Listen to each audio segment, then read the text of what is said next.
Вот я хочу расспросить у вас первое, чем будем. С кем говорить буду, я не знаю, кто не есть. Да, конечно. Это что такое? Ну, как бы сказать, простая история. Это хоть где можно почитать и добиться. Там написаны разные книги, кто откель, какое время приехали, сколько их приехало, зачем, как дело все это было, там преследовали, от отеля ушли. Это вся тут музей полный там еще этими разными написками. А сущность дела нема нигде. Вот. Дело в чем, почему они такие? Вот это. Люди считают человек ненормальные, не такие, что послушательные души. Что правительство приказало, не всегда они будут слушать. Почему-то они такие, почему у них в голове такая штука работает. А это что было? Дело, никто, все говорят, что ну это должно произошли староверы, как, или с православной. Это совсем не так. Наша как бы корня это до Христа.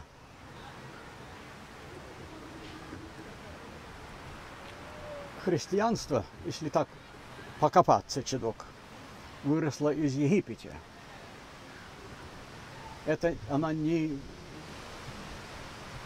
при Христе, там еще тоже было, теперь, значит, поехала. Это как бы, значит, люди тогда свою себе эту штуку лепить, вот там, значит, как будто христианцы. И опять это поразвалилось на разные части, один не понимает, дай дерутся, и что.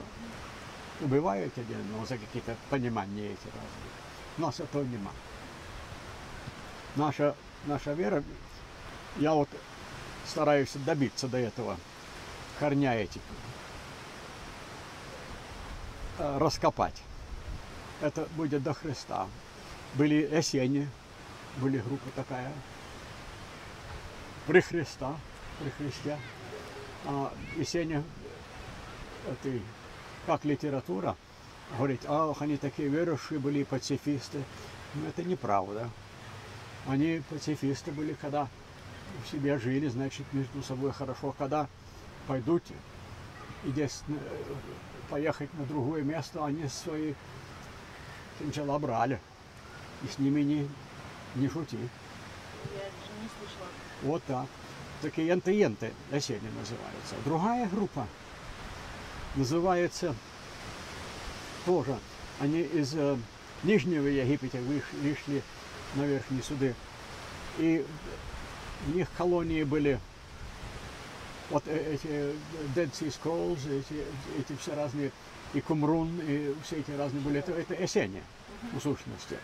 А другая группа называется эсения, она, как бы сказать, общее название. А у них были разные группы тоже. Идет Александрия, была самый главный город. Недалеко оттуда, миль 30, там еще озеро маленькое. Там у них были колония тоже. Они тоже назывались эсени, как будто бы. Только их называли тарапуты. Therapeutic. Терапутай. Ага. Вот они лекари были большие, главные. И эти эсени простые, они были, женщин не признавали, как бы сказать. Женщин у них нижний класс, это мужчинское, ордер был.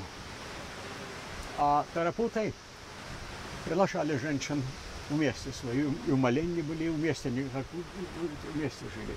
И были великие лекари в это свое время. И отношение к женщинам у них была совсем другая, как в это время было строго. Не то, что против женщин, только с небрежением. Они не считаются. А у этих было так. Вот многие люди даже говорят, что если говорить, когда Иисус Христос убегли в Египет, и здесь он там обучался сколько лет. Но прежде чем у проповедь пошел, вот многие предполагают, что да, он же у терапутах учился. Затем у него отношение к женщинам было совсем другая, разная, как по этому времени. И на него даже говорят, ну чего это он с бабами связался? Вот так. Ну вот это как будто мы маленькие стали. Некоторые люди написали книги, что тоже были такие группы или секта. Вот я так предполагаю, да. Это от Пелича вся эта идея выражается. И чего их идеи были, это наши тоже. А тогда другие тоже бывают. Это были как старопуты. А один, описывая сторонку, и недавно, у меня книжка есть, он описывает, что единственные люди, что христианство соблюли, это духоборцы. И он даже говорит, группа это называется Ebionites. Ebionites. Это тоже древняя группа была. У них книжка есть это. Да. Ну вот. И он это, там говорит, у них вот 12 пунктов, что эти верили, и вот что духоборцы, как раз одинаковые. Вот они только единственные соблюли эту дело все. Но это он тоже это предполагает, как что, ну, видишь, вот откуда. А мало людей. Все вот говорят, ну вот там на Скачеван пришли, рисунки пробуйте одно другое, там что Кубичева сделал, там это, ну, она так вот обыкновенная, ежедневная история, можно сказать. А за это мало кто роется. Да, многие говорят, что в это время эта вся идея, это, как бы сказать, с Египта дальше пошла в Европу. Там же были эти богомилы. В Болгарии даже богомилы образовались. Они тогда повлияли во Франции. В этих было тоже катары. И чего катары говорили, и что духоборцы говорят, приблизительно дуже близко. Их тоже католическая церковь истребила, можно сказать. А история осталась у них. Много разных групп времени от времени. Как бы ее не пробовали бы запахать, она как пырей. То там выскочит, то там. Это и в Франции тоже много было, эти катары разные были. Сыны свободы были у Франции тоже. Галика ходили даже. Да? А то как же. Ну, и многие разные, так вот, от времени, то там группочка, приблизительно эти идеи выражали. И их большая часть окружающих, их пробовали их подавить. Почему пробовали подавить? Потому что она против них идет, и кто с этой идеей начнет, она же не поехала. Не хочет правил, не хочет построить. Дело вот в чем. Большинство даже христианства сейчас считают, Бог вон там. Духоборцы это не верят. Бог тут. Большая разница. Мы не туда молимся. Там мы не считаем святость какая-то. Он от цели, извне, нема. Это мы считаем несправедливо. Просто чудно. Ну, что это? Какой создадут, это домолятся этому. Даже из золота выливают, и там чуманчик все делают, знаешь что? Ну, мы-то не верим. Вот сразу разрез у нас идет. У нас Бог внутри. Можно сваливать куда хочешь. Если человек совершенно необразованный, там болван или простяк, ну, он будет делать что-то, как животное. Нема у него это обдумать, чего правильно, чего неправильно, чего хорошее, чего нехорошее. Если отцы, и деды, и прадеды, и мамка, и папа не научили этого человека внутри заглянуть и обдумать, чего хорошее, чего нехорошее, они же вырастут, как сон из зверек. Нема думать об этом. А тогда церковь создадут вот так. Тогда этому молитесь, и под нашим контролем мы делаем правила. Вот вы должны даже так вот молиться. Видите? У нас духоборцев это нема. За это мало кто вникает в это. Да, нема таких вот правил, или правила сделаны, чтобы человек над другим человеком, кто какой-то контроль имел. Связь Толстого с духоборцами больше всего будет объясняться, книжечка называется «Письма». Они списывались с Петром Веригиным. Она есть. Есть вот это, там один на мой они писали. И много чего обдумывали об этом деле. Там больше всего будет рассказано, какая связь Толстой имел и как он думал об этом во всем. Толстой же сам был не то, что всегда какой-то богобоязный или святой человек. Он бусер, дурной был в свое время. Тогда помаленьку начал понимать.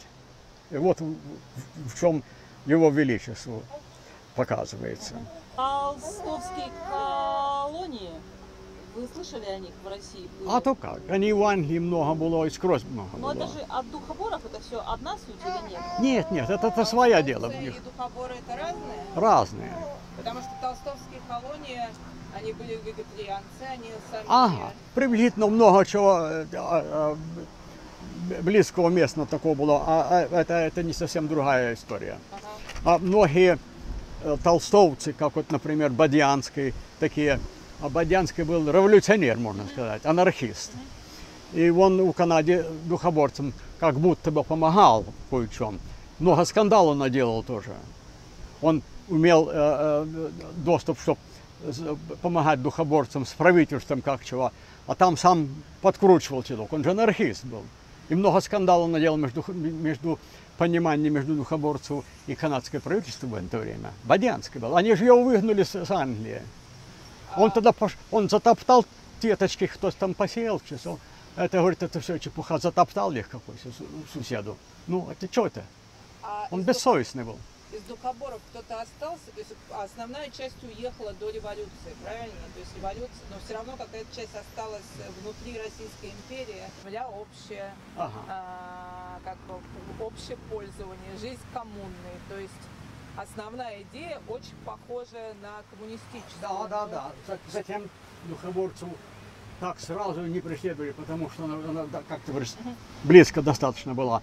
Они как бы не считались кулаки, а те, какие все-таки богачей были, считали за кулаков тоже, и тоже преследовали. А вы знаете, какое количество из вашей общины людей осталось в России на момент революции? И где они были территориально? Потому что толстовцев посадили всех, просто там выжили единицы. Как бы сказать, номера-то я точно не знаю, сколько осталось, сколько... Мы говорим про 1000 человек или про 10 тысяч, или про... Ну, большая часть ушла оттуда. Там осталась тоже часть в селах разных. Были там еще духоборцы тоже свои. Одно село, один из вождей Частяков, как называется, Петр Веригин, Петр Петрович, переселил на Целину подле Ростова там. Наши, говорит история, кое-какие наших его обожают, что он святой, как будто бы Бог был, другие не так. Дело в том, что он переселил, он был один из этих аппаратчиков большевики, он сам большевик был еще. Он доглядал, он комиссаром был, доглядал на Кавказе там кое-что. Ну вот да, то есть они же жили по большей части где-то в Грузии, в Азербайджане, вот. А в самой России... Не, он целую кучу переселил село называется Целина, на восток от Ростова. Мы были там. Ну вот, это само собой. Там они, дело в том было, это в 21 году было. А белогвардейцы и красногвардейцы до сих воевали в это время. Ну, да. И особенно в этих местах. А дело в том, что битву то на один бок пойдет, то на другой. А кормить же армию надо. Она, ну да. А кто их будет кормить? Что такое? Ты духоборцу дай клочок земли, он что вырастет там. Ну вот, и уже не коммунальные, уже коммунально жили. С ними скандала за этого не было. А эти переселили, чтобы там можно человек кормить. А переселили откуда? То с Грузии, Азербайджан, Грузия, где духоборцы жили там на Кавказе. А до Кавказа где они жили? Некоторые рассказывали, не дюжу хочешь говорить. Большинство пошли их в армию взяли А как служить. можно взять человека, который не хочет служить в армии? Пропало дело. Или в Сибирь отошлют, или хлопали, по-всякому было. А я говорил с бабушками там, какие Которые помнят. были в армии, рассказывали, что получалось. Интересно, вот что, когда Бранденбург Гейт идет в Берлине, Бранденбург, врата, Ага. рубеж между East-West. И они приготавливаются встреваться с американцами. Это бабушка мне это рассказывала, там, Духоборка, в Грузии. Что выбирали, чтоб, женщина тоже была одна из русских, чтоб какие будут встреваться с американцами. И она должна быть целомудрая. Почему так, это кто я знаю. Вот так она вышла. Это бабка мне рассказала, что там была она. Да, она была, у меня эти медали разные висят, там то одно, другое. На войне же были. Ну, это получается, часть тех, кто пошли в армию, как бы остались, а те, которые категорично были против, они уехали. Вот она история, там в книжках везде написано. Да. Там же у них большой скандал пошел между Верихинова, который этим вождем стал. А там были губановцы и другие, какие были лушечки. Там денег много было у них, они богатые. Что богатые еще были. Ага. А они тогда говорят, что это, но это он фальшивый, там одно другое. Полицейских на него набрехали, арестовали и в Сибирь услали. 16 лет. Веригин был в Сибири, да. Да, затем там он был. А большая часть за ним пошли. Вот тогда пострадали там. Прежде чем переселение сюда. Ну, вышло дело, переселились все-таки. А тамошники, какие остались, пострадали добрые. Очень трудно было. Ну, лучше, чем тамошним. Почему? В Канаде дело вот в чем было. В это время Канада не была, как бы сказать, организована. Провинции не было, разных территорий были. А Америка в это время хотела тоже Канаду забрать больше. Все, они туда не лезли. А чтобы обозначить, чтобы Канада как Канада, с этого конца до этого конца, надо же было население, надо было города, надо было дороги поделать. Это говорит, что наша земля, да. Если там никто ничего, это какая там ваша. Они, they needed settlements. Людей надо было им туда. А эти в это время как раз духоборцы пытались кудись. Надо, езжайте сюда. Да, толстовцы разные писали, многие разные группы говорили, вот там беда у духоборцев, там поношается над ними. И они тут говорят, езжайте в Канаду. А в Канаде как раз надо было население в это время. И много против было. И как же все-таки получилось, что целый пароход сел, как ковчик, и поехал? Толстовцы многие сорганизовали, и канадское правительство в это время вместе не работали, чтобы им же население, надо, чтобы эти канадские эти пароходы были. То есть они какие-то велись разговоры, договоренности были? Ага, а то как же это все. А кто руководил, вы знаете, или это, ну, кто вообще всем, это же огромное дело, целый народ переселил? Да. Ну, правительство было. Приезжали оттуда с России проглядеть места, что хорошие, чи нехорошие, понравились им. Это все, это же вышло, там это все в истории написано.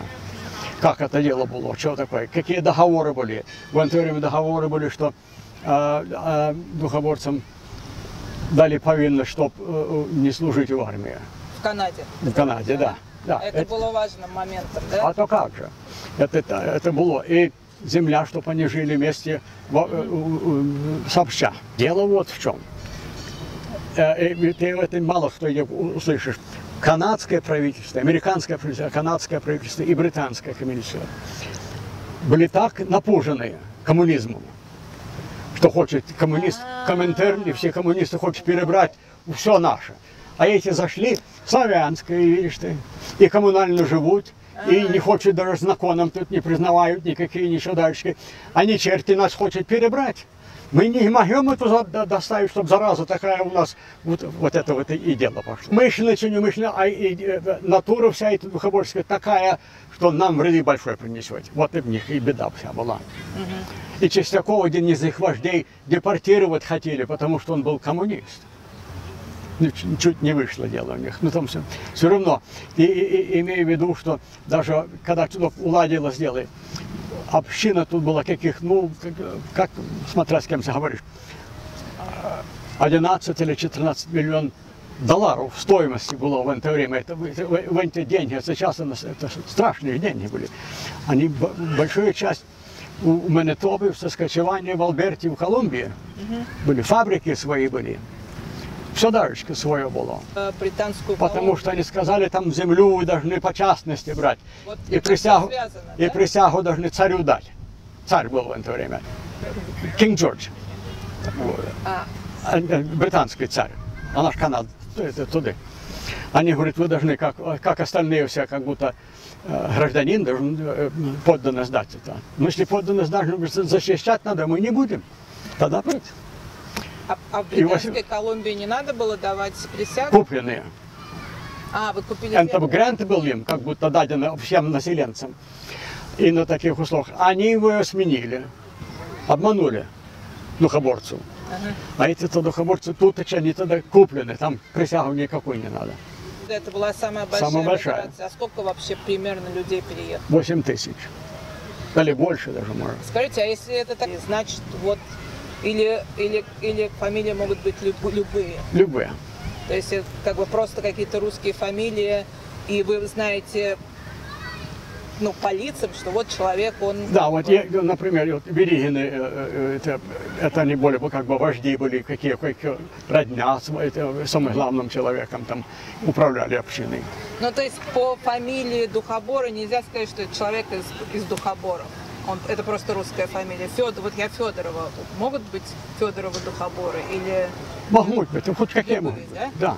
А вообще что надо, чтобы стать Духобором официально? Я могу сказать, что я Духобор?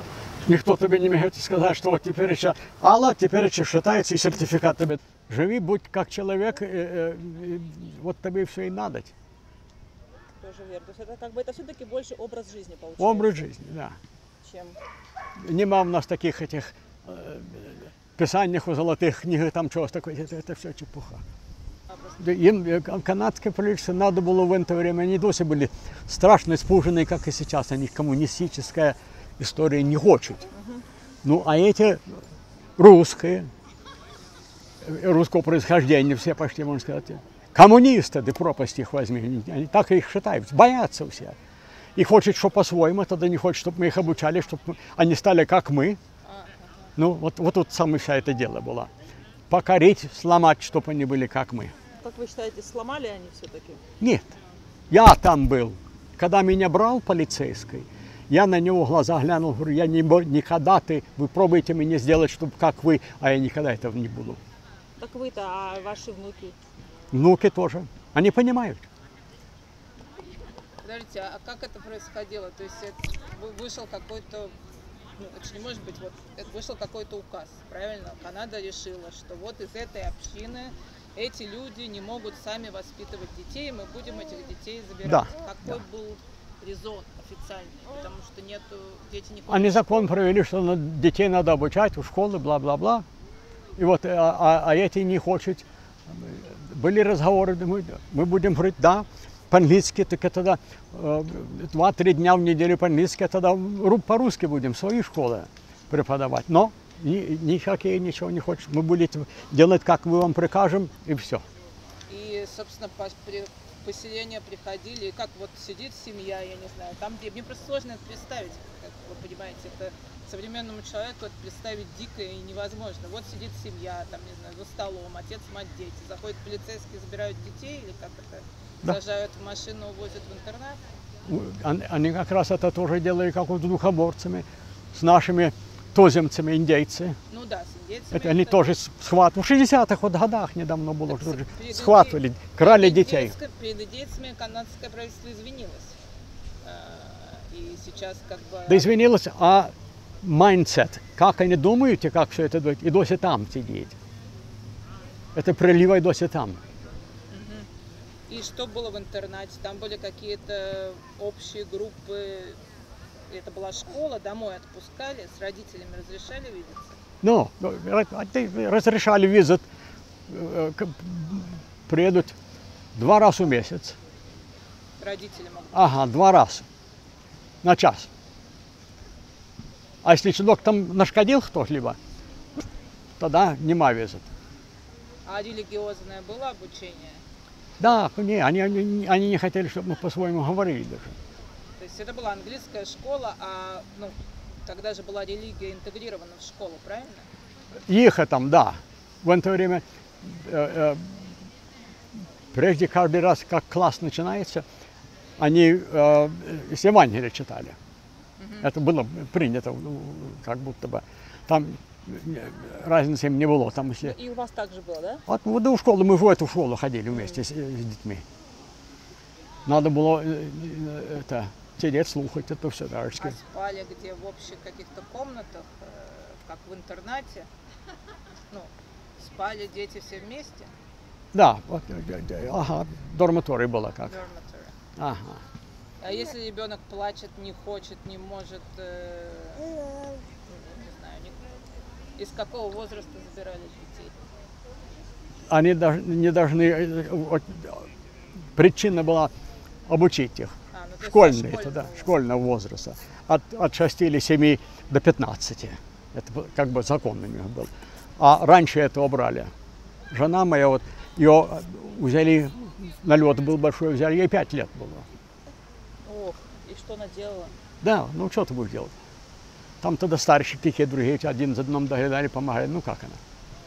И вот эти Sons of Freedom, вот эти голые походы по Нельсону, это было именно из этой ситуации? То есть как себя защищали люди, мамы, папы, что они делали? Вот протесты, разные пробы по-всякому, ну это вот так вот еще было. А что ты будешь делать, когда большинство силы, власть у них вся была? Ты тут по улице ходи, гавкай сколько хочешь, как и сейчас. Так и когда... Как об стенку горох. Когда стало понятно, что вот эта ситуация будет длиться, не было мысли возвращаться обратно в Россию? Ну, то есть вы пересекли океан, чтобы получить какие-то определенные свободы. Тут стало понятно, что не все так плохо, и дело оборачивается даже совсем неприятно, забирают детей. А что может быть хуже? Не было желания сесть на корабль, поплыть обратно? Были мечты, только там повинность не давали. То ты перейдешь сюда в Россию, в Советский Союз, там надо будет в армии служить. Повинность не давали. Ну, куда ты едешь? А очень много людей, я знаю, ну, есть комьюнити в Латинской Америке, в Аргентине живут. Староверы там, да, это много, там она везде так бывает. Это. А туда нет. Наши ездили, торговались, мы вот теперь будем уходить. Они говорят, туда вас не хотим. Они, ну, куда ты лезешь? Тут скандалит, а там ты что, души будешь? На что мне таких? Делайте Россию тут. Вот и все. Американцы, эти канадские прилетели, это же знают. Особенно, когда там же связи разные были, одно другое. А эти коммунисты заядлые, а мы тут такие капиталисты, они нам пробуют это все себе. Ну, а наши этой дурости, идея так вот и до сих вяжется. Бежали как-то из этих заведений дети? То есть тоже детей много было? Невозможно было? Ну, это там кто, если человек, особенно чеспуженный был, сейчас это придумал, там что-то другое. А так вот вообще, чтобы организованно это такого ничего не было. Там кто-то один кому-то наговорил, и может там аул какой-то сказать, о, беда будет, скорее надо. Ну, это бывает. А такого, чтобы организованно, ничего не было такого. Приготавливались у каждого человека, у каждой бабушки, там уже сухари висели. Сумка сухарей и сумка, там то ботинки, то одно другое, чтобы, если схватило, беги. Это же постоянно во всех. Но они бежали в леса, получается, дети, да? Если они видели полицию, то вы говорили, ну, что если полиция, когда налеты были, да, в лес ты бежишь. И получается, кто убежал, они потом домой возвращались, и был еще налет, и еще налет. А там вот так, ага. Аж пока поймают. А вас в школе обижали, били вас там как-то? когда вы... Ну, в это время в школе тоже, если что провиниться, это бывает, как называется, стряп, пояс такой. И ты ладони, он тебе сколько-то отхватит, и ступай, мочи. Это было. Вон теперь еще отменили вообще в школах. А это было вообще в школах. Вообще в школе. Да, кто что провинится, они сейчас тут стряп. Дети ж, наверное, плакали, хотели к маме, к папе. Ну То да. Что это было вообще? Как они общались с детьми? Ну, ты нашими? будешь, бунт будешь, тогда вязать не будем. А, вот так они вас просто... Понятно. Ты совсем не хочешь мамку видать? Ну, на. Слушайте, ну а при этом как бы вы считаете все равно, вы себя считаете канадцем? Вот, ну, как бы вы здесь вся вот эта история, вся ваша жизнь, вы здесь женились, здесь родили детей, это же ваша страна, правильно? Да. И как бы вы себя сейчас чувствуете спокойно, нормально? Ну, более вольно люди живут. Более человек, ну, как сказать, в это время же многие в общине жили, в селах жили. А тогда села разорили. Начали тогда говорить, что вы теперь покупаете свою землю в собственность. Собственную землю как купили, тогда поехали каждый, ну, собственниками станем. Я свой домик построил, ты ко мне не лезь. Это же пошло сразу. Раньше, если все жили, там как всегда надо было улаживать. А теперь все до своясах живут. То есть, получается, то, что вы жили все вместе общиной, это вас и... Да куча держала, да, всех. да, А сейчас, да. получается, из-за того, что каждый Ага. свою... А теперь еще пробуют, ну, община есть такая, что ну, собрания собирают одно другое, а каждый наедине свое живет. Одни богачи, другие не такие, ну и вот так. Получается, что вы, собственно, после ваши уже сыновья уже жили более-менее нормальной жизнью.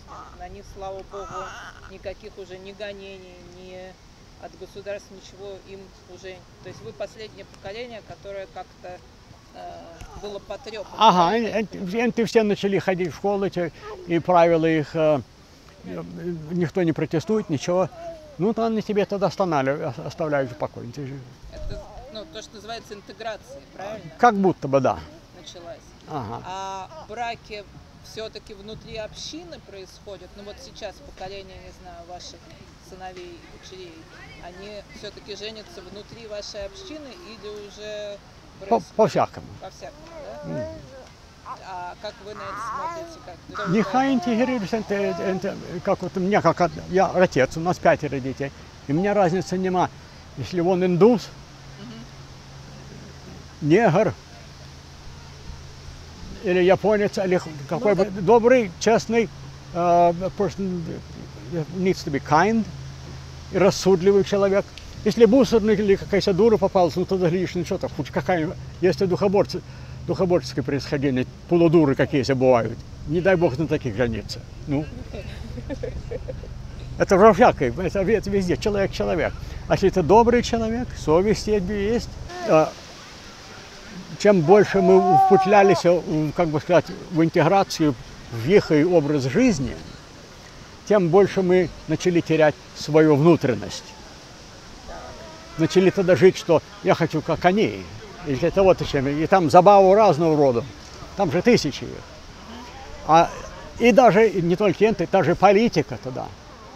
Хоть ты возьми многие наши, даже общиночки, там одни другие, популярные им, как бы сказать, такие группы, что за мир здесь ходят, протестуют.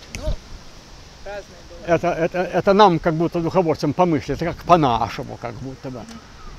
Но дело в том, что ты в этом забавишься. Дело в том, бывает так, что you have a cause. Есть причина. Или какая-то забава такая, что peace movement возьми ты. Тут в субботу все до ноги там будете на Бейкер-стрит, тут в Нелсоне, надо пройти им доказать, что... Причем оно ничего не значит. 10 минут оно прошло, и ты все забыли. Дело в том, что не за энтом тебя считать не будут, это ты как раз, как и что остальные тут такие ходят, peace movement. Это забава такая, что влекет тебя вон туда вон. Забывается то, чего тут. What is at the expense of your being? to fight for some kind of causes, whether it could be political, it could be всякие там всякие причины можно за какие воевать. Даже не важно, как вы называетесь, главное сфокусироваться на внутренности. Вот это правильно, да. Так а как? Духоборцев везде полный мир. Вот. Это как семена, как будто были посадили их туда, пуст ответ. Это ничего нема. Плода нема от этого. Нема дальше, чтобы чего дальше росло. Непонимание вот хоть это. Вы тут живете внутри, как бы внутри другого языка, правильно? Вы говорите на прекрасном русском, но это язык, это песни, это какие-то, не знаю, сказки, это воспоминания, которые у всех разные, но вместе они составляют какую-то штуку, которую очень важно, наверное, как-то сохранить. Да. У нас, можно сказать, 4 разных сферах, где мы живем и действуем. Я вот у своим тезису там это объяснял. Одна есть form and structure. Форма и структура. Это у нас, вот это я за духоборцев говорю. Форма и структура есть. Как мы на собрание собираем, и где кто стоит, какие правила, кто чего должен говорить, какие чего такое. Это форма и структура. Это как скамейки сидят, кто между собой. Это же форма и структура. Но это какой-то устав, правильно? Устав, да. Есть тоже у нас тогда culture and tradition. Культура и традиция. Там же надо платочек подвязать, значит, чтобы в юбке пришло. Ничего тут, чего она дура пришла, штаны, да что какие. Нельзя в штанах, да, то есть женщине? Неприлично. Ну, знаешь как. Ну, вот это же не культурно. Ну, вот это, там бабушки тогда будут, тя-тя-тя-тя. Знаешь, как она. Вот. Ну, а молодые это, ну, чего это, не в этом заключается дело. А бабушки это не поймут, значит. Ну, надо сюда придерживаться, ну, чего это. Ну, вот это одно, другое. Form and structure. Politics and action. Политика и действие. В чем мы заключаемся? Кто бы что не сказал, скорее надо письма писать, пойдем бланки пишите, пойдем по улице протестовать. Или какие-то такие вот что это. Это тоже забава наша. Это у нас вот теперь мы сделали 3. Форма и структура. Политика и действие. Традиция и культура. Это повседневной жизни влияет на нас и меняется постоянно. Остальное, более главное, spirituality, наша духовность. Чего там? Вот теперь еще я когда тезис выписал свой, я у людей пытал, и где мы сейчас души всех, больше всех живем и действуем. Вот они тут. А где мы хотим быть? Вон там, на spirituality. И врачов пристанавливает вас. Не знаю. Ну, это можно как раз, как Далай-лама говорил. Моя религия kindness. И больше ничего не надо. Будь ты добрым человеком. А такие есть цели там, да куда-то это будут воображения у каждого человека. У каждого человека свои разные цели. Ты будь добрым человеком. Be kind. That's all that religion you need. Ну, а это как-то связано с толстовским непротивлением злу, насилием? Да, а то как же. Это так. Они же вот они вместе списывались, многие в это время. Дело вот интересно, что многие не знают, что когда преследовали духоборцев в России, это что в 18 столетии, 1700s, много преследовали. А тогда им кто-то нагадал созвать их все до кучи. Они их там, то там гоняли, то там по всей России. Столбы затачивали, там скандалов много было поймать их. А им кто-то нагадал, вы чего вы бегаете за ними? Да их до кучи соберите, нехай они там живут, и тогда там скандал, и заражать других не будут этой хорошая идея. Так и сделали на Молочные воды, им царь Александр I сказал, что вот езжайте сюда, даже денег дадим вам, стройтесь, а тут живите. И им сказал, не беспокойте их. Хорошо. Кто ему нагадал? Лопухин был большой советник, адвайзер царю в это время. Как он не сенатор был, чуть ли как. Сейчас я за него точно не знаю. А знаю, что он был масон. Главный масон. И масоны много подействовали на это, чтобы отношение мягче к духоборцам было. И мета, насколько я знаю, я уже не дочитал Лопухин, затем я пытал, она скорописно написана, не напечатана, а скорописно. А где это? У меня на Лопухинова вся это. А они масоны были. А тогда он как не 1825-м, прежде чем он помер, Александр I, на Таганроге, как это, где убили казака, поется. А он масоном повыгнал с России. Они масоны скачманы были, главные, скатиш, главные были, и секрет. А он должен ничего не хотел, или они начали еще, до этого надо будет добиться чудок. Вам пить, может быть, не, ничего. Дальше мне надо будет разознать. Наши много людей за это ничего не знают. Историки наши. Мне думается, Лопухин и масоны много подействовали за это дело. А почему масоны, они же обычно как бы свои цели преследуют? Да, так они до сих есть. Вот в это время у них общего добра тоже много было чего хорошего. Смотря как, кто куда чего это, их можно объяснять разными манерами. Ну вот он, Лопухин, я знаю, подействовал советом своим над царем в это время. Он, отец его, Павло, царь был, его хлудили, убили. Потом, да, он прогрессивный был, и чтобы людям и народу лучше было. А это она аккурат выпужила остальных, там и царей, и князей всяких во всей Европе. Такие идеи, это опасные, надо его и прибрали. Это тоже история такая, что вообще не видно.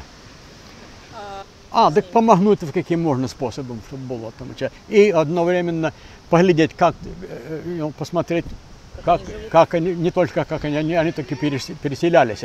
Он хотел, как проводник, больше сказать, помогнуть в пути даже чего такое. А люди вообще основные, не знаю, женщины основные, они понимали, куда они едут? Это страна Канада, это как другая планета. Ага. Ты приедешь, и что там будет? То ли елки, то ли, может, тигры ходить. Вообще ничего не знали? Никто ничего не знал. Очень боялись? Ну, боялись, и одно время как бы и боялись, и они тоже в ссылке были в Грузии. Кое-каким страшно плохо было.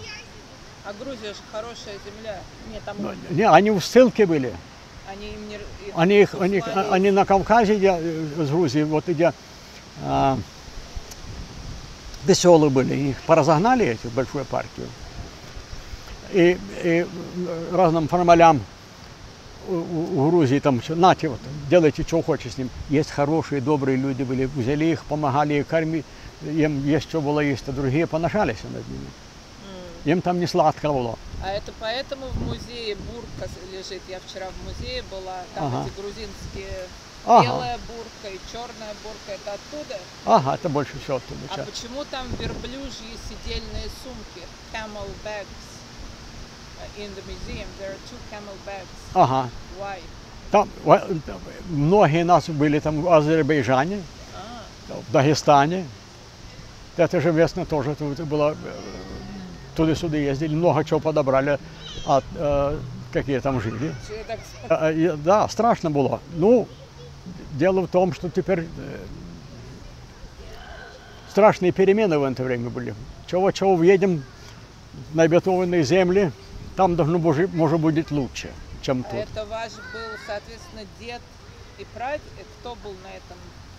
Какое поколение? Дед и прадед, да. Дед и прадед? И они вам что-то рассказывали такого или тоже пытались? Ну, рассказывали. Так дело тоже вот в чем, что когда молодой человек не так интересуется в этом, тогда и не так пытает там что такое. Они куда-то бегать, куда-то чего-то, там девочка какая-то, им же не до этого. А когда старше станут, А стариков уже нема. А они оставили какие-то, не знаю, письменные воспоминания? Что вообще осталось от этого? Мало какие были. Они такие не были, что уже там грамотных здесь что записывать. Они, А есть вот у вашей комьюнити духоборов есть какие-то поименные люди, которые много сделали, которых все знают, которых вы очевидно уважаете, о которых вы будете долго помнить вот во всю эту историю вашу? Ну да, есть видные люди, да. А кто их? Ну хотя бы нескольких назовите, просто чтобы... Ну, Вот это вот вчера в музее мы видели, это Веригин. Петр, вы мне говорили про него. Петрушка как-то, да, его называли? Ну, да, ну, Веригин и семейство, они как все вожди все были. А другие тоже видные люди, там какие помогали им. А вожди в чем? В отстаивании своих прав? Вождь сделал все. Он был как бы и материальный вождь, и духовный вождь. И материальный вождь тоже? И материальный. Так он же общину сорганизовал все это, Петр Васильевич Веригин. А тогда сын его Петр Петрович дальше пробовал. То есть, получается, им не платили зарплату, все ему шло? Вот как вот в плане денег, как это все было? Подати давали. Кто чего зарабатывал извне, приносили все в общину. Все в общину, все вместе было. А тогда с общины выдавали. Себе надо кусок масла, ну, ступай, вон там еще, там вот лавочка.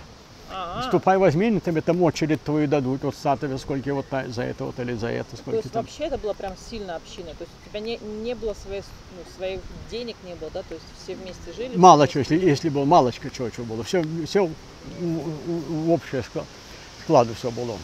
Знаете? А тогда, например, пшеницу, у Колумбии тут пшеница не растет, тогда доставляли на хлеб со Скачевана. Вагонами сюда тогда привозили. А отсюда, например, в Альберте, вот дедушка Божий, Лизин папаша, они коней обучал. Коней обучал. Ага, в Альберте. А тогда в скорости пошли эти паровики, трактора большие, железные, страшные, большие. Паром работали тогда. Да, поэтому и паровоз. Вот паровоз, да. Так, знаете, тогда вот у меня несколько прям таких моих больших вопросов. Вот про Sons of Freedom, кто они? То есть, да. И что такое Sons of Freedom? И вот эти голодовки женские, восстания, это и в честь чего было? Что они дома здесь сжигали? Вы можете просто объяснить эту ситуацию? Что это сложное. И вот, простите, еще добавлю, в музее висят фотографии, люди на демонстрации с лозунгами. Какой там... сейчас скажу.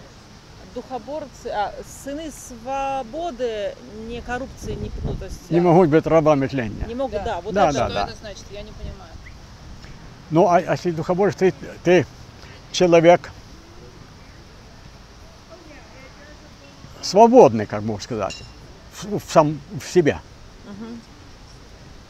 I choose to go here, here, here. Есть такие принудительные законы, что это неизбежно. Ты на машине не поедешь, чтобы у тебя лайсенс не был. Надо ехать брать. Иншуранс надо, это всякие разные. Теперь вот маски надевай, хочешь, не хочешь. Это всякое, естественно, так. А есть такие, что коррупция тленная, такое, что ты не привязанный к материальному. Материальное все тленное. Чего бы ты не взял, идите, что такое, она когда здесь опреет. А нам надо на то завязываться, то, что не преет, то, что вечное, и оно таки бывает внутри нас. Не где-то там, ни в какой-то книге, ни в каких ни писаниях, ни в чем оно это. Ну хорошо, а жить-то как-то надо, как не привязываться к дому, если у тебя там дети, ты там кровь, ты спасаешься. Да, ну самое главное, да, это Это, естественно, понятно, что крышу надо же. И мы же такое существо, что есть надо. Да. Хочешь, не хочешь. И детей кормить надо, если хочешь. Только дело в том, к чему ты привязанный. Где тебе мечты, где тебе,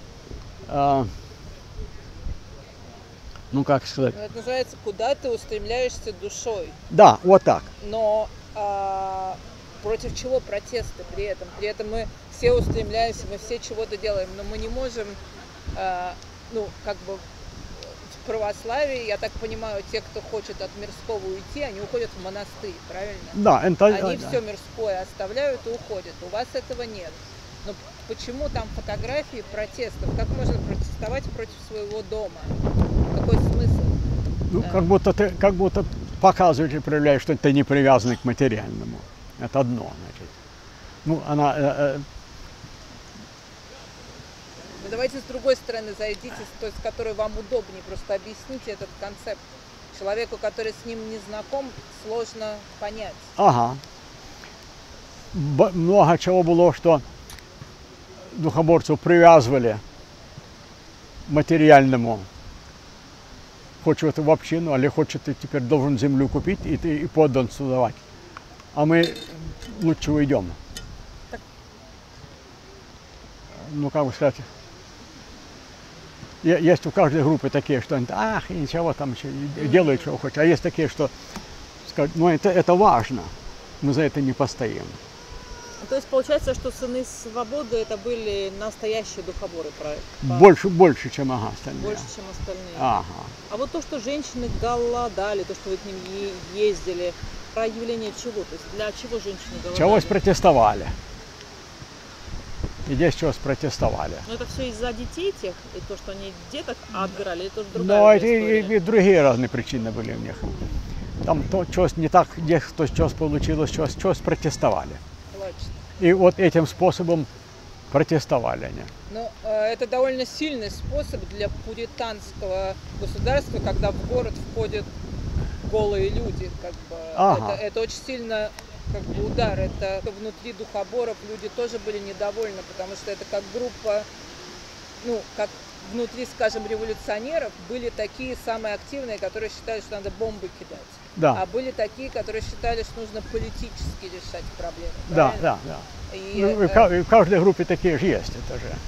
и как бы это было вот движение экстремистов, которые хотели добиваться своего отчаянными способами, правильно? Это правильно. И другое дело, как будто бы пробудить остальных своих братьев и сестер, что чего вы забываете, кто вы есть. А вы знаете имена этих людей? Вы знаете, с каких... Лично их знаю Они еще... до одного. Вау. А кто-то жив еще? Да. Вау. Это круто. Я бы вот это очень сильно задокументировала, потому что это отчаянные люди, которые берут на себя право на ошибку. Ага. Я много тоже, меня просили как бы вмешаться. Есть бывают такие, что женщины пойдут на пост. И это вот в 90-х годах. Пойдут на пост. И вот им годов 30-40 дней на посту, представь себе. Не едят? Не едят. А тогда доктора к ним пробуют, это они не допускают. Не трожь меня. Так умрут же. Так умрут, а все боятся. И воду тогда перестанут принимать. И пить не сухая голодовка? По-всякому там, да. Я знаю, до одной женщины, меня допускали. Это до меня правительство меня звенело. Пожалуйста, Фред, вступись. Ну, мы поедем. Поговорю с ними, они меня допускали до них. Я тогда возьму так вот, трону, у них кожа так вот стоит. Сухие. А в 90-х годах за что они...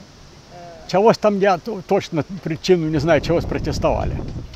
Ну вот туда-сюда в переговорах, negotiations разные были тогда. Одно у меня пришлось так, что договорились, мне надо было и на руках с больницы, там, в тюрьме больница была, они доглядали. Надо было мне на таких условиях, что она согласилась, начнете есть. Только если я ее возьму в руках, вынесу с тюрьмы и на такси сядем и в мотел поедем. Согласилась. Вот я и взял оберемок и пошли на такси. Творческую работу, но вы не понимали, не спрашивали или не считали, как это сказать, не считали возможным спросить, против чего они... Да не говорили, чего там, какая-то, когда мелочное было дело. То есть по мелочным делам так люди... Она тогда разгорается дальше и вот до тех пор, ну, бывает. Это как фанатичное какое-то... Можно сказать фанатичное, с одной стороны, по так полеет, да. А с другой стороны, как ты теперь будешь с человеком разговаривать, когда ты разные причины какому нормальному человеку подействовали, это там ничего не считается, но им это не важно. Мне это ничего не важно. Ни яда, ничего. Да. Смерть готовая. Вау. Тогда с таким человеком надо знать как. Да, там много политики, много другого разного связано. Это на глубокое дело. Это не только так поверхность. Ну, там сейчас позавтракала не так, и что себе на желудок подействовал, то на дом. Это не так. Ага. Но это много там, много как зарыто. А вы уважаете этих людей? Какое ваше личное? Или я всех, чувства? Вы можете эти чувства словами описать? Я всех людей уважаю. Есть чего, когда человек до такой крайней мере доходит, чего там действует, почему так человек делает. Я это старался добиваться. Дело в том, была не только политика, она хорошая была. Вот под Пасха, все люди признают большинство в стране Пасху или Крисмас. И они сделают так, что пост дает до таких пор, что вот-вот на Крисмас кто-то помрет. И правительство говорит, что это делать? И они постарались, и по-всякому не знают, что делать. Или вот Истер эти подходят, Пасха. Пожалуйста, что-то сделайте. И решались вопросы? Как? Или добивались своего? У них свои правила, у них свои законы, у них свои тюрьма, у них каждый там правильно, она не хочет ничего этого нарушить. Ты этому поваж, там остальные будут тоже как раз так пробовать делать. Да, это мощно. Вообще, это мощно. У них тогда какой-то способ надо найти, затем они тогда звенели. Вы как были как переговорщик, Фред просто, у него профессорская по конфликтологии. То есть он как бы был между тем, это еще до этого. Да. Еще до этого было. До этого, потом стали, наверное, учиться. Вы знаете, это очень сложно представить, на самом деле. То есть я вас слушаю, это как, ну, когда бывает смотришь кино про другую жизнь, про которую ты ничего не знаешь. Смотришь и как бы, ну, вроде понимаешь, что это возможно, но очень сложно представить, потому что вот вы сидите передо мной. Вот фанатики, все, а так вот я лично каждого этого человека знал. Добрые, хорошие, совестные люди. Но как бы на своем такие. И все. Вау. Вот что важно. Вау. Это, наверное... и есть разные причины, почему кто делал чего. Там многие политики человек замазано есть. А в семейных отношениях люди так себя не ведут, это только во внешний мир направлено. Если жена будет от мужа добиваться таким способом, я не знаю. Я не знаю, как они еще. Ну вот у нас сваты были. Гарвину несколько домов сожгла. А муж терпел, это сожжет, он еще один построит, ну чего там. Ну так это, значит, так верит, так хочет, ну что ж будешь делать. Ну, дальше будем жить. Вы знаете, что я хотела узнать, потому что уже поздно, я переживала. Сохранять важно вот в чем. У нас вот сейчас идет, и в молодых это людях разрабатывается. Много нашего, как ты говоришь, духовенства завязано в псалмах. Мы поем псалмы. Как древние пели псалмы. Никто так не поет больше. Я так была рада послушать. Никто так не поет больше. Приблизительно тибеты поют так. Я сам это слыхал. И другие древние кое-какие поют это так. Такой напев. Это одно. А ты возьми, переведи псалом с русского на английский и попробуй спой. Не выйдет дело. Видишь, там корень чуток завязанный из-за этого, поэтому ты не развяжешь. Как ты будешь по-английски духоборский псалом петь? Hello. Это одно. А понять эти псалмы, не только там спеть-то, когда ты поешь, совсем другое дело делается. Псалом, когда ты поешь. Звук. Большой секрет в нашей жизни. Мы это люди не понимают. А когда особенно поешь, логично, так кто возьми у тибетянных, кто возьми многих в древних писаниях за это объясняется. Это одно. Медитация, как... Ага. Она, когда ты поешь псалом, это как медитация тоже бывает, да. Но это одно. Другое дело, можно их переводить, и много уже переведенные с русского на английский, чтобы молодые могли поколение понять. Это одно. Там хоть начин будет тем, что может даже увлекутся дальше, чтобы понимать. Да. Когда молодые, никто ничего за это не хочет. Он поехал куда-то на лодке, еще что. Когда старший человек станет, тогда начинает, тогда начинает это, если ничего нема, от кели не будут это брать. Вот тут-то самая беда у нас сейчас. А многие теперь еще начали молодые такие, что достаточно серьезно берутся за это. Серьезно берутся. И это дюжи помысли. Собранию собрать, есть такая тоже, как ты говоришь, как все на магии, когда люди вместе соберутся в собрание. Да вот я сам видал это сколько раз. Соберутся духоборцы, начинают молению. Приедут гости, англики, например, или какие-то что. И вот стоят, хочет тоже поучаствовать в молении нашей. Вот что как запоют, они стоят кричать. Плачет смысл. Да. Чего сидеть тукая, значит. Бьете куда-то. Чего сидеть трогая их. И после за это говорят. Я много с людьми за это видал. И в других этих, как бы сказать, религиях или вероисповеданиях тоже бывают такие, что чего начнут делать, она имеет эффект на других людей. Это есть у нас. То есть, получается, у русских людей есть доступ к этой силе, но в России мало кто знает, мы в России не поем, не пользуемся. Ну, вот это важно. Вот мы хотим об этом. В церкви поют. Ну, в церкви да поют, да. Ну, в принципе, похоже. Колокола звонят. Вы первый раз начали посещать собрания и петь, вы были маленьким, да? Малыши. А сейчас вот из-за ковида, может быть, как раз ковид, и как раз вот из-за этого плохо рассоединяет. Когда будет в следующий раз вообще собрание петь? Сейчас вообще мало их, да? Мало сейчас чего. И вот я уж нескольким говорил, мы говорим, давай хоть соберемся в воскресенье, хоть постоим вместе, хоть на 6 фут, сколько на там. Чего добыть? А то забудем, кто на чего похож даже. Нехорошо, надо общаться. Человек с человеком, чувствовать человека. Это же важно. Побыть вместе, попеться вместе, посмеяться, покричать. Конечно. Это важно. А вы собираетесь по большей части люди одного возраста или все-таки перемешанные? По-всякому. А многие молодые на собрании им это не так в голове, тогда больше всего старшие. Ну, это обычное дело. Это обычное дело. А есть собрания малыши тоже бывают.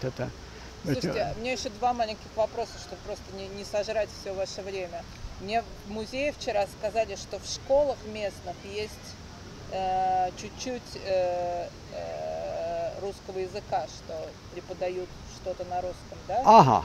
Да? Бывает это, да. Да, конечно. Немного. Это в каких-то особых школах в Каслергаре, вы знаете, в какой-то... Где больше всего русское население, там если... Это immersion, как Russian immersion? Ага. А кто преподает? Его внучка. Русская внучка меня тоже... Она не говорит по-русски. А как тогда преподает? Как? Как она преподает? Или преподает, но она плохо говорит по-русски. Да, сама не так, А что... вы в школу ходите? Ну, вот человек в школе дети, а у них дедушки говорят по-русски, родители уже не очень говорят по-русски, дети по-русски не говорят. Как им преподают русский? Это сложный язык. Ну да, они же обучаются на это. Ага. Может, мультфильмы смотрят какие-то или, не знаю, песенки поют? По-всякому это учат. Там пора.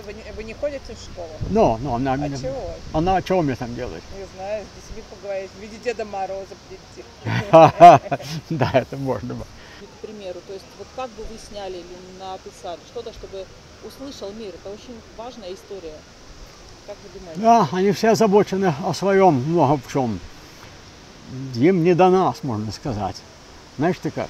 Так, Если попасть бы в это дело, то чего там тронуть, чтобы шелкунок какой-то там. Вот, но я думаю, что только разговорами с людьми, просто записывать как можно больше, спрашивать и как бы, потому что очень сложно вот так человеку мы сели, первый раз друга увидели и начали говорить о каких-то важных вещах. Это так не работает, это надо долго ходить и записывать, а потом как-то все, ну, а как все это? Надо Это тоже. история народа, которую сейчас можно потерять, я так понимаю. Ну вот мы поэтому, да, мы поэтому... Yeah, you have to develop a level of trust. Тоже доверие было человек с человеком, чтобы общаться по-глубокому, как сказать. Вопрос, а вот вы же ездили в Россию, да? Да, В были. каких годах? У 2000... Ну, то есть недавно. Недавно, да. Ну, и как вам? В 2001, как бы мы были там в 2012. Первый раз в жизни вы? Ага, в Петербурге были. А я из Петербурга. Ага, вот я знаю, я там 2-3 раза был давно. В Петербурге, в Москве аж были, на Ясной Поляне были, мы в Грузии были, на Ростове. А вот какими-то несколькими словами вы, ну, я не знаю, если бы моя семья уехала, и было какое-то место, откуда мы пошли, не знаю, Марс. Вот мы улетели с планеты Марс, прилетели на планету Земля. Ага. Потом я выросла, и вот сейчас я поеду обратно на планету Марс. Вот какие у вас были ощущения? Вам вообще не Ну, я страшно помню, было? дедушка Вам то, что уютно еще было? рассказывал, мы жили в селу Орловка в Грузии. Были мы там, видали, где место Махортова была.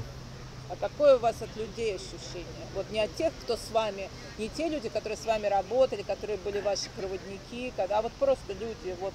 Я с автобуса слезли, а там мальчик стоит такой-то вот. Дождь был, болото было, а он туда грязный. Видно, игрался в болоте чего-то.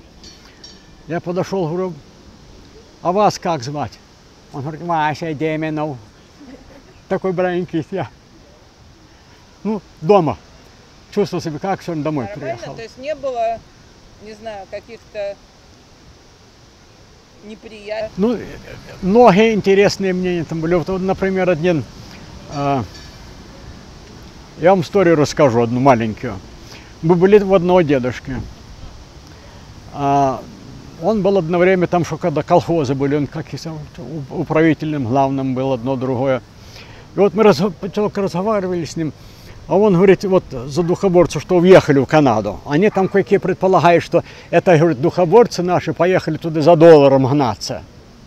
Представь. Ну вот мы гутали с ним, он говорит, знаешь что, Федя, вот это они оружие сожгли, это, говорит, все зря. Им правительство дало оружие, чтобы защищать себя, а они их возьми да сожги, это все зря, это дурость, говорит. Это так понимаете. Духоборец тоже, вы знаете, там живут в Орловке живут. А в воскресенье сидим мы в Колеснику, в дому, там, мы у них ночевали. Забег его сын. У мундиру. В Волхолкалаке база была, русская в это время еще. В мундире каком? Военном? Солдатской. Солдатской? Ага, В форме. ага. А он зашел и извиняется, что в солдатском мундире пред нами так показался. Ему это совестно было. Мы говорим, ничего этого. Он говорит, я так понимаю. Мы, говорит, с отцом мы уже говорили. Я, говорю, так понимаю, что работы там ничего нигде не было. А он этим, вот забыл, как его звать, чи корпорал, чи какой-то ранг у него был у солдатах. И зарплаты там же не платили же им это. Но стройбат, который строят, Но, в армии. ну в армии есть тоже строители, называется стройбат, строитель. Да, а он солдатом был. И ему за это платили, за этим он и семью прокармливали. Там работы не было бы ничего больше. Это Грузия была в это время. Плохо. И он говорит, если меня кто спросит, стрелять у кого-то, я не буду. Духоборец, значит, хотел мне доказать, что я есть духоборец настоящий.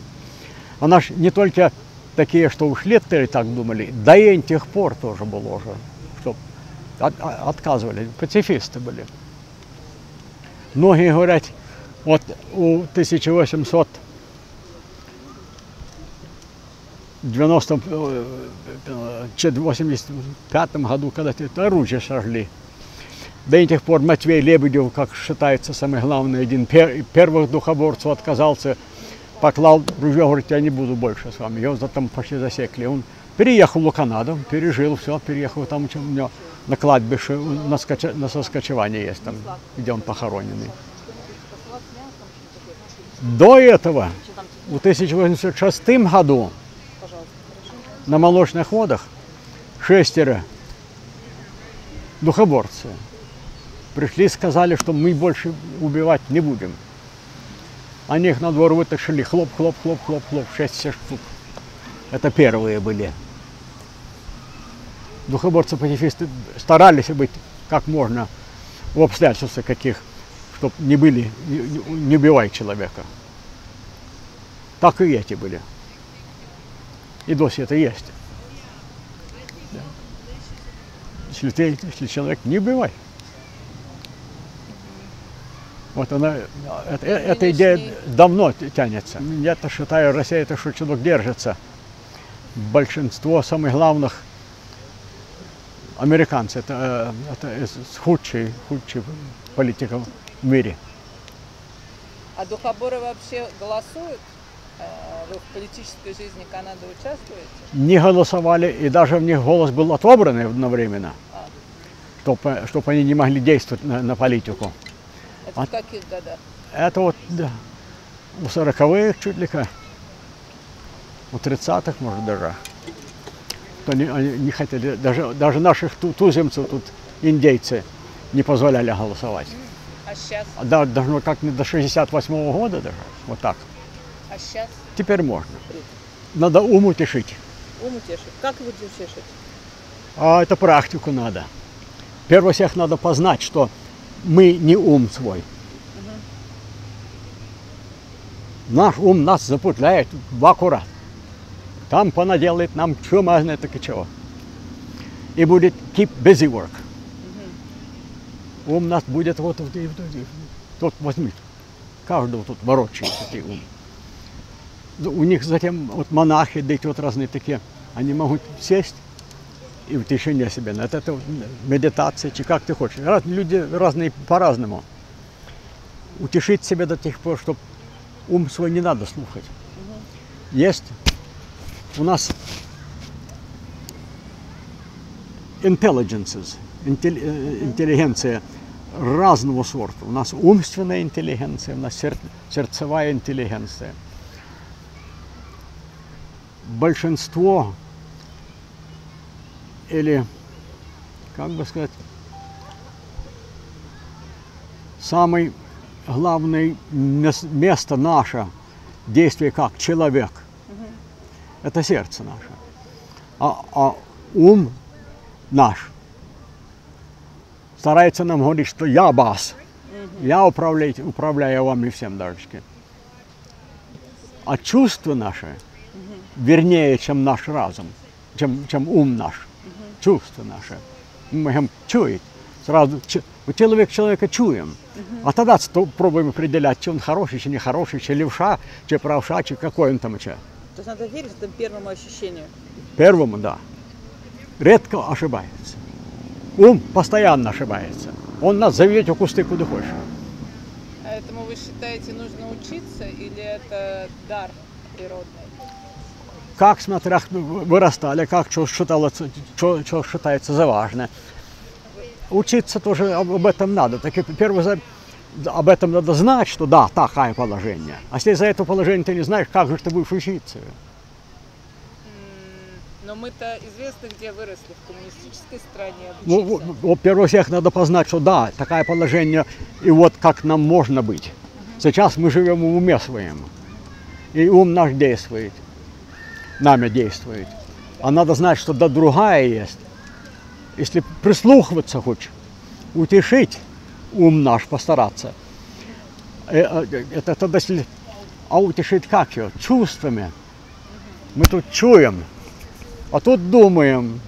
А если человек чует тревожное? У нас сердце постоянно спокойное. Ага. Ум ее накручивают. Затем мы тревожимся. Мы сами себе накручиваем страшно чего. Только мы не понимаем, что мы сами себя накручиваем. А вы считаете, что вы тот же человек, который был в юности, или вы изменились? Сейчас вы тот же человек или вы другой? То есть Но приблизительно так.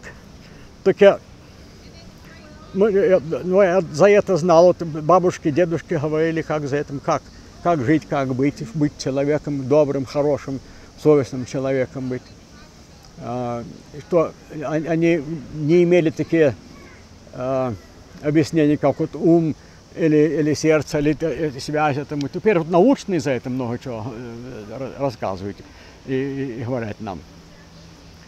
До этого мы об этом не думали, будто будь человеком. Совесть не нарушай, а тогда тебе от сердца своего нема чего прятаться. А то, если нарушишь совесть, или бессовестным станешь, или дурным, или что-то дурное, ты тогда к своему сердцу не хочешь обращаться. Нельзя же прожить жизнь, не сделав дурного, так же не бывает. Не бывает, а все равно бывает, что, а как надо саму себе объяснять, почему я, кто я есть и почему я, как, на что и зачем. А вот если, опять же, я не православный человек, просто выросла в атеистической стране, но меня всегда завораживал момент исповеди, когда ты наделал каких-то дел, потом можешь пойти, и тебе как бы все это отпускает. Как у вас обстоят с этим дела? Нет, это как вот у католиков. Куда идти человеку в общении, если он наделал дел и сам с этим справиться не может? Вот, например, у нас называется conflict resolution. Conflict resolution, значит, resolved, дело управно, как бы сказать, конфликт. Она никогда не бывает управна. Conflict is very seldom resolved, it's always settled. To resolve conflict involves forgiveness. Это я понимаю так. Значит, когда человек с человеком один одного простят, кто бы чего наделал. А если прощение есть там, искреннее прощение человека другому, then it's resolved. Но тогда не всегда человек может, если я вам сделала гадость, я, может, мучаюсь, но мне сложно прийти к вам и сказать, слушайте, я гадость сделала, простите, это же сложно сделать. Сложно, да. Есть какие-то способы, которые помогают это сделать, может быть, есть какие-то люди в православном мире, это вот исповедь, пришел, рассказал священнику. Кому-то тому начал, а кому-то нашкодил, тому. Кому нашкодил, не пошел тому. О, вот, надо, а самое там, туда надо идти. Там же собака зарыта. Это другая, это чуток сложнее дело. Дело в том, что это значит, аж как будто бы ты должен с этим человеком и с памятью, если ты веришь, что жизнь есть другая, и есть ты человек в сущности и есть в каком-то размере живой, там тогда надо обращаться. Или в самом себе, в сердце. А рассуждать умом своим, ум таки запутляет. Сердце что чует. Но есть же, вы же согласитесь, что есть люди умные, а есть люди глупые, ну просто так. Ну, это естественно, да. Кто-то добрее, кто-то злее. Люди все разные. Все разные. Ну, а есть какой-то человек в комьюнити, в обществе, которому можно пойти, не знаю, Мудрец. У мусульман есть мулла, или, знаю, какой-то главный на деревне, который решает, старец, там, я не знаю, старший, который разбирает ситуации, а у вас как это все устроено? Лекари есть. Лекари? Лекари души? Да. Как это называется? Но они так не называют. Лекари могут так, например, как бы объяснить это можно, человек, когда может пойти, не под гипноз, не в какое-то подсознание, а можно человек с человеком, когда один одному лечить, вот Лиза понимаете в этом, то человек пойдет в такое состояние, что много чего это открыто. Как шаман, что ли?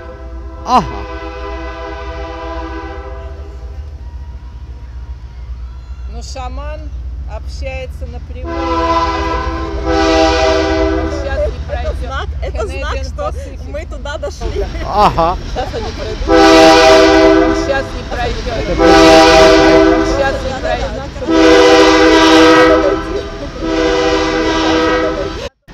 Только до сущности добираемся, и вот тебе на. Вот вы поняли, да, о чем? Вот как бы, и вот это как раз внешняя сила, которая там Ага. внешняя. Не допустим вас. Вот что это за сила? А вот. Это Ага. называется стечение обстоятельств. Не, ну, потому что мы говорим о таком важном, и вот сейчас самая суть для меня интервью пошла. Даже не интервью, а общение.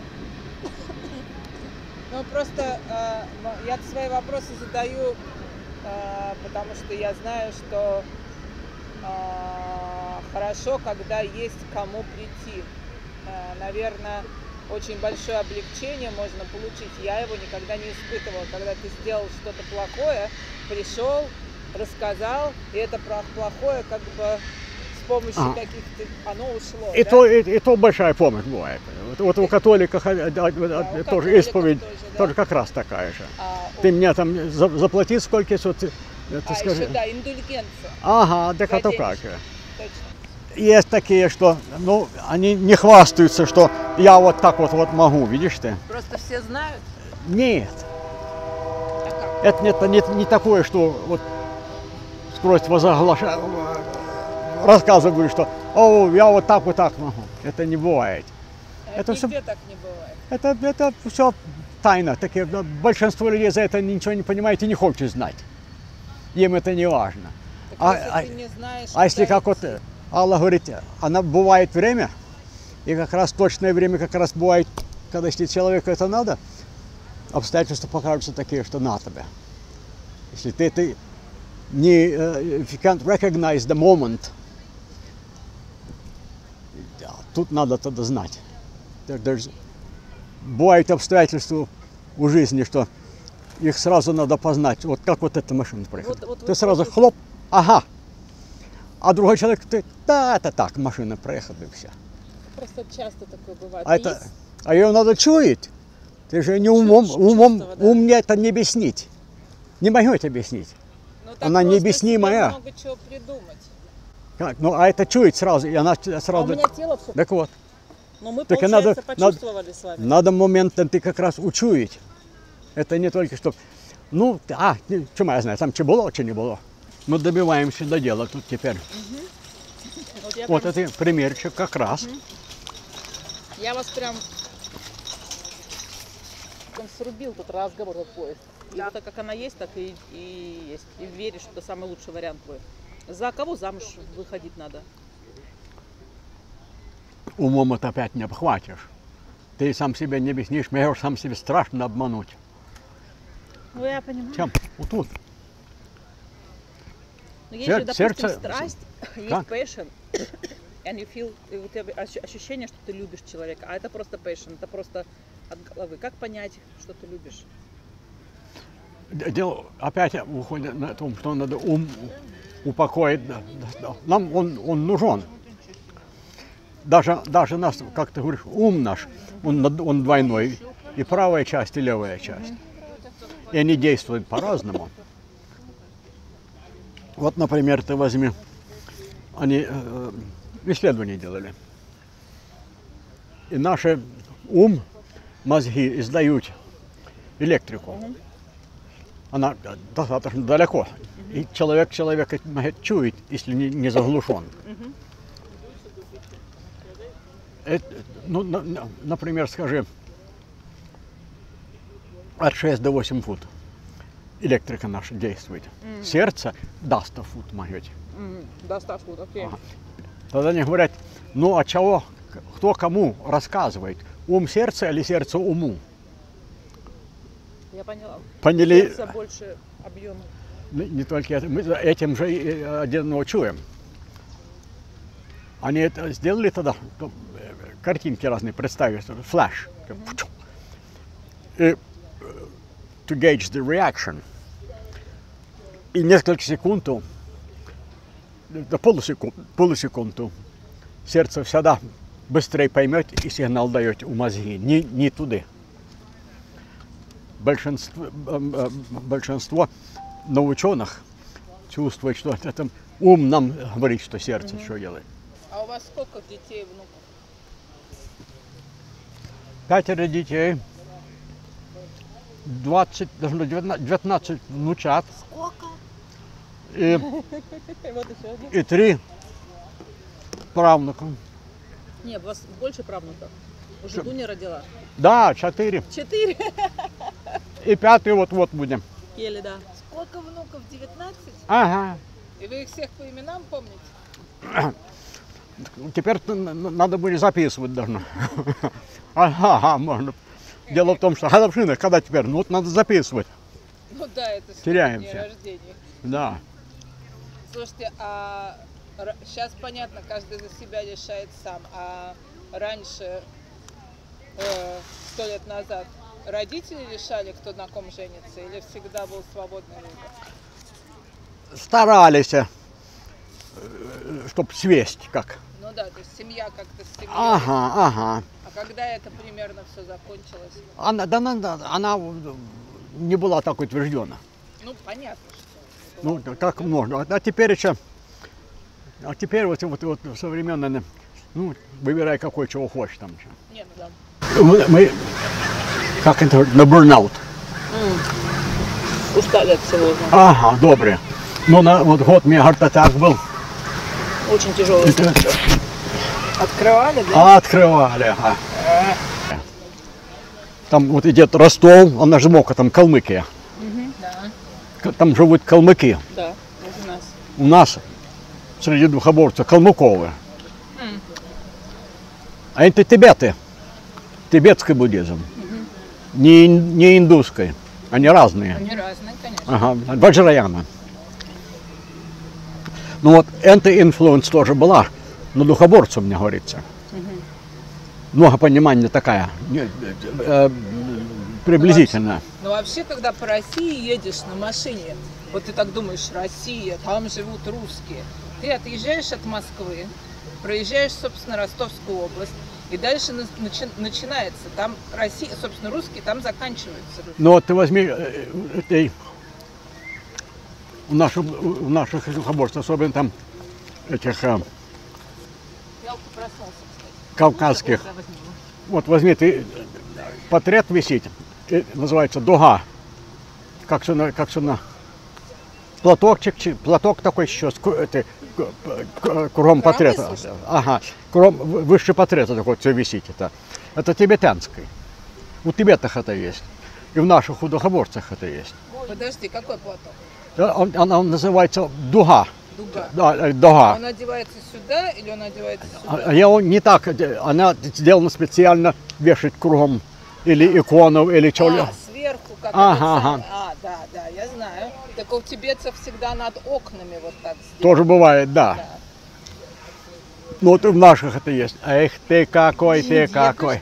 Тоже задуматься. Но сейчас наши многие роются в этом. Вот то по псалмах, то вот и даже и спеть, и подумать за них. Это одно. А чтобы наши дариться наших origins, корень, откуда. И вот с одним, он немец, по-русски говорит, кирпичи кладет сейчас на работе. Мы с ним много беседуем. Он говорит, вы веды тогда, говорит. Это, я говорю, он говорит, а откуда вы это христиане? Я говорю, нет. Мы-то, как называемся, христиане, да, как будто учение Христа. А наука вся наша, не наука, наше веропонимание вся древняя, до Христа. И у псалмах нас так говорится. Вот наши предки знали Бога прежде Иисуса Христа. Это по псалмам наших. Тогда кто такое, ничего такое. Вот надо дорваться до терапута эти разные, Есения. Там много чего интересного зарыто, даже христианцы. Даже вот эти Dead Sea Scrolls, и кто ничего, и там скандал большой за это идет. А кто в сущности были. И происхождение какая. Там если там раскопать кое-что, какие знатные, какие, чего говорят, это удивительно. Вот, причиняют так, потому что мы говорим Иисус Христос, и как внутри. Это тоже Полинская. Апостол Павел тоже говорил, что там у них большой разрез в это время был. И он говорит, надо, что the law of Moses, Моисеев закон тоже быть, это, и мы должны придерживать это. Он говорил, это не так, это говорит, все внутри, апостол Павел. А сам тоже он не совсем хороший человек был, так если историю почитать. Это христианская история. И католическая церковь, это одна из страшно вредных организаций была в интернете, подавляли все эти. И православные же оттуда тоже вышла, византинская. Там она связана много-много из там разные группы времени от времени выскакивали, я говорю, как пыри, то там, и их сразу тогда большинство подавляло. Духоборцы что как-то держатся. Вопрос, то есть почему человеку так сложно быть добрым? Но оно не сложно. Это смотря все, к чему ты привязанный. Дело в том, что это древний сказка, тут надо сам себя познать. Сам и там все зарыто. Это так выходит, что ну, на Среднем Востоке там у них мулла бывает. Ну вот они собираются, там толкуют. Ну вот и один проходник был, он везде был, и собрался там, и рассказывая, где он был, и кого видал, всех, все видал и знает. Только, говорит, одно я вот не знаю, ключ. И где ты ключ самому этому понятию? Надо по мне найти. А этот мулла сидел, говорит, проходи меня, к вечеру придешь ко мне, я тебе расскажу. Ну вот он идет вечером до мулла, где живет. А тут на улице лает этой. Он доходит, а мулла тут на коленках лазит. Он говорит, ты чего на коленках тут лазишь? Да, говорит, ключ потерял. Ну и это, и бубух на колене тоже лазит, шукают. Он говорит, а ты где его потерял? Да в хате. Он говорит, а что ж ты тут лазишь? Он говорит, тут как быть видней. Вот тут ты и загваскался. А тогда он встал, этим мулла ему говорит, если хочешь шукать ключ, ты его нигде больше не найдешь. По всему свету. Только в хате. Тут вот. Все в середке. В своей хате. По-моему, это хорошее окончание. Кто говорит? Надо ум утешить. Ум утешить. Как его утешить? А это практику надо. Первое всех надо познать, что мы не ум свой.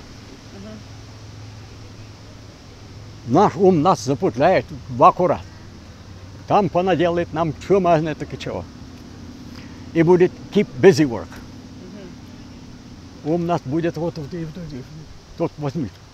Каждого тут ворочает такой ум. У них затем вот монахи, да и вот разные такие, они могут сесть и в тишине себе. Это медитация, как ты хочешь. Люди разные по-разному. Утешить себя до тех пор, чтобы ум свой не надо слушать. Есть у нас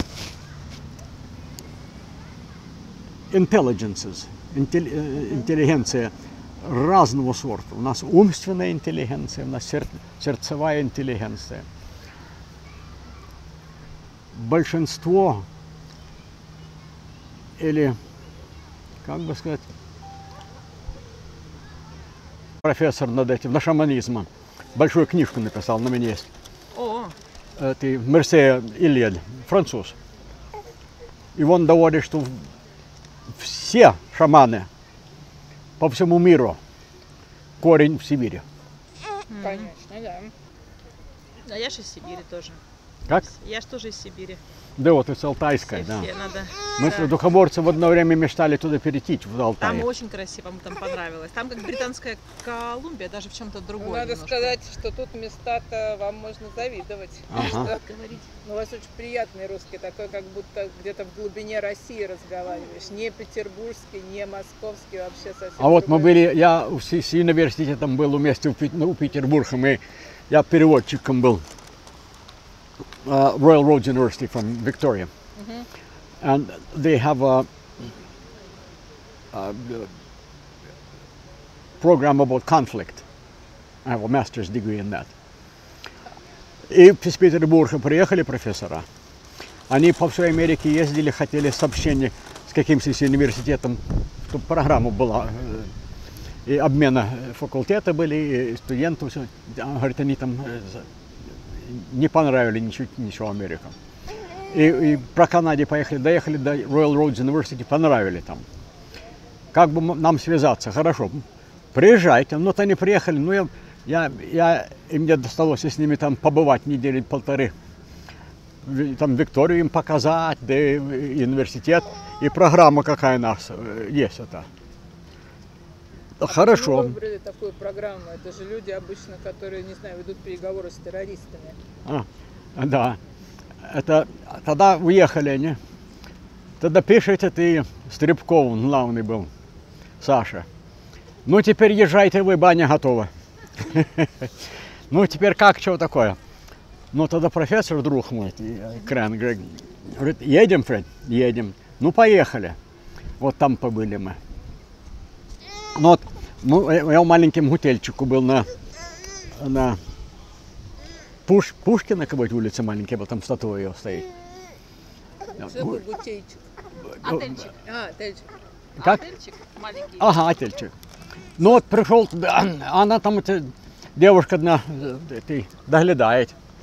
Ну, вы там были раньше? Я говорю, был, это в Москве был. Она говорит, вот, она говорит, ну какая вам разница, думаешь, между Петербургом и Москвой? Говорит, ты заметил чего? Я говорю, заметил. Чего ты заметил? Я говорю, я в Толечке вот с маленького магазинчика вышел, кисетик у меня там был апельсин и банан. Вышел от Толеча, иду и в свою комнату хочу поехать. А тут стоит, просят, говорит, есть тебе чего там? Это? Я говорю, вот последние гроши на это. Ну извиняюсь. Ну, говорю, вот это в Петербурге. А говорю, если бы это было в Москве, или в Ванкувере даже, в Колумбии, это, говорю, сволочь бы целый квартал бы шел бы за мной, внушал бы мне, почему я ему должен дать. Она говорит, ага, видишь ты, у нас даже, говорит, и бомжи культурные. Да. Петербург говорит «ч», а в Москве говорит «ш». Там более среднерусский говор, как у вас. Ну вот мы сидим за столом, большой борд-тейбл, тут разные там шишкари. Ну вот они пытаются, говорят, Федя, ты откуда? А Стребко ему говорит, да ты угадай. Он говорит, ну это мне понятно, это одесский язык, я ж не знаю. Другой говорит, чего ты там трахтишь одесский язык? Это Кубан, ну. Че думаешь, я не понимаю это? И начались скандал между собой. Я и на Кубани, на Украине, и там понацепляли разные места. А эти Стребков сидит, оскаляется. А он знал, что да, он говорит, ну откуда ты, скажи? Он говорит, с Канады. Чего это ты? Ну вот, ну это же тоже стараться надо было, надо читать. Надо. А вы хорошо читаете, легко, конечно. Пишем, читаем, да. Только вот рукописем. Я могу читать ее, только мне долго возьмет, как тебе английской. Затем я хочу, чтобы Алла прочитала за Лопухина там. А это рукопись или это письма? Рукопись. Я поняла. Там я читал тут истории, там, ну, то police reports, то, ну, с Азербайджана, там, где духоборцы жили, там. Она напечатана, но это понятно читать, там скандал был большой раз. А рукопись, тогда мне надо приглядываться, надо это, как бы сказать, профессор над этим, на шаманизм. Большую книжку написал, на меня есть. Ты Мерсея Ильель, француз. И он доводит, что все шаманы по всему миру корень в Сибири.